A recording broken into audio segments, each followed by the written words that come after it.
मिर्जापुर उत्तर प्रदेश के मिर्जापुर जिले के थाना अदलहाट अंतर्गत अजीतपुर गांव में बजरंगी लाल चौरसिया पुत्र छैदर लाल ने कुछ भूमाफिया पर अपनी पैतृक जमीन हड़पने की नियत से कब्जा नहीं करने का गंभीर आरोप लगाया है। पीड़ित का कहना है कि फर्जी बेनामी के आधार पर उनकी भूमि पर अवैध कब्जा किया जा रहा है और उनके रास्ते को बाधित कर दिया है। बजरंगी लाल चौरसिया ने आपबीती सुनाते हुए बताया कि भूमाफिया प्लॉटर्स के साथ मिलकर उनकी आवासीय और सहनीय भूमि को हड़पने की कोशिश कर रहे हैं। उन्होंने इस संबंध में तहसील दिवस पर भी प्रार्थना पत्र दिया था, लेकिन अब तक उनकी समस्या का कोई समाधान नहीं हुआ। पीड़ित का आरोप है कि राजस्व कर्मियों की लापरवाही और हीला हवाले के कारण इस मामले में कोई कार्रवाई नहीं की जा रही है। पीड़ित के अनुसार वह अरांची नंबर 328 और 327 हेक्टेयर को लगभग 177 हेक्टेयर संक्रमणीय भूमिदर के रूप में काबिज है।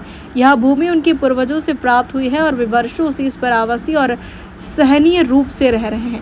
उन्होंने बताया कि भूमाफियाओं की नीयत खराब होने के बाद उन्होंने उनकी ही अराजी वाली जमीन पर कब्जा करना शुरू कर दिया और विरोध करने पर उन्हें जान से मारने और पीटने की धमकी दी जाती है और आने जाने के लिए रास्ता भी अवरुद्ध कर दिए। और हमारे समझ में नहीं, देखिए तहसील दिवस पे गए, तहसील दिवस में कोई सुनवाई नहीं हुआ। कितनी ज़मीनें आपकी है?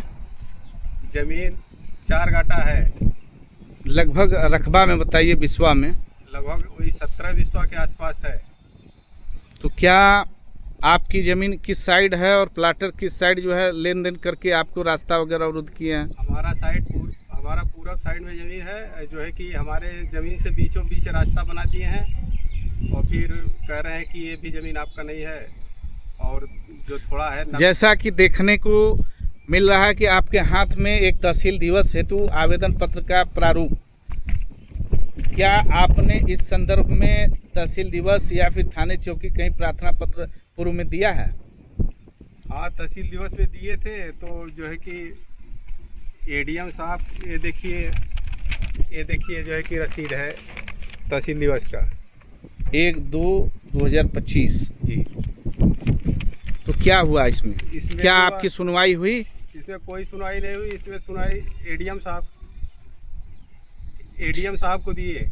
एडीएम साहब ने छोटे अधिकारी को लिख दिए, तो वो छोटा अधिकारी लिख दिया चौकी पर गए। हमारा बुलाहट हुआ तो हम वहाँ पर गए, तो उन्होंने बोला कि ये तो राजस्व विभाग का मामला है, राजस्व विभाग देखे, हम क्यों देखे। तो हम बोले कि सर ये तो आपके पास आएगा तो आप ही कुछ लिखिए। अब आप चाहते क्या हैं ये बताइए? अब यही चाहते कि हमारा ज़मीन हमें दिलाया जाए और हमारा रास्ता दुरुस्त कराया जाए। आप अपनी लीगल ज़मीन को, नंबर की ज़मीन को चाहते हैं जी, और आप शासन प्रशासन से यही मांग कर रहे हैं कि जो मेरा है लीगल, जो मेरा ज़मीन है उसको हमें दिलाया जाए जी। आपका यही निवेदन है जी। जमीन है इतना दिन से काबिज हम लोग लगभग 2 साल, मतलब हमारी 5 पीढ़ी इस पर चली आ जा रही है। लगभग लोग बता रहे हैं कि नंबर आपका कितना है उतना ही लीजिए। धन्यवाद।